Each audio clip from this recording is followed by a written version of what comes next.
福建漳州一名女童被海浪卷入了水中，妈妈不顾一切地追了上去，可又一个大浪，她也被重重地拍倒在地上，母亲声嘶力竭地哭喊着。而就在这时，一个身影从几十米外奔了过来，他一边将衣服脱下丢在地上，一边越过被吓坏的人群向海边冲去。他叫李松武，是漳州东山县的一名民警。李警官毫不犹豫地跃入水中，顶着大浪向小女孩游去。最初女孩的双手还在水面上挣扎，可当李警官游近时，女孩的整个身体全沉入了水中。10万火急间，李松武奋力一蹬，终于抱住了孩子。浪涛中，李松武拖着女孩，用一只手艰难地向回游着，巨浪不停地撕扯着她的身体，暗流迅速消耗着他的体能。在海边接应的这位是停车场老板吴少勇，他没有下水，因为他知道临近岸边才是最危险的。果然，一记巨浪将李警官高高的抛起，又狠狠地砸下。波涛汹涌中，已快虚脱的李松武警官竟不顾自己的安危，单手换成双手，用最后的力量托起那女孩，拼命地站了起来。可在他身后，那更大的浪来了。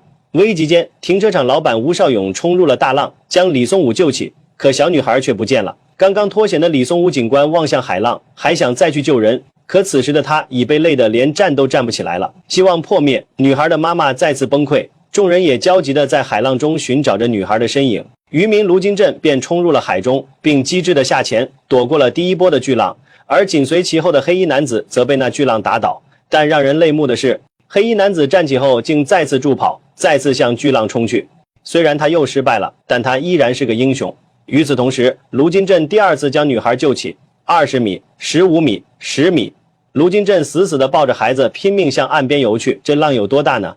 刚才让大家注意的蓝衣男子瞬间被大浪击倒，他叫韩成武，骑摩托车路过，看到有人落水，他连头盔都来不及摘掉，便跑了过来。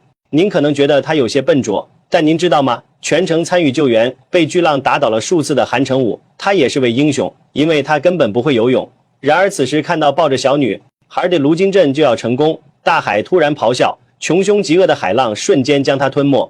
小女孩第3次被巨浪卷走，生死间，退伍军人林建光拉起了卢金镇，而后与大海硬刚，一个鱼跃冲入水中，愣是抢在巨浪夺命前找到了那即将消失的孩子。小女孩终于得救，可由于溺水时间过长，小女孩早已全身青紫，没了呼吸。路经此地的医生吴梅坤推开众人，立刻为小女孩做起了心肺复苏。几分钟后，女孩醒了，而就在大家鼓掌叫好、欢呼胜利时，那几位英雄却消失在了人群中。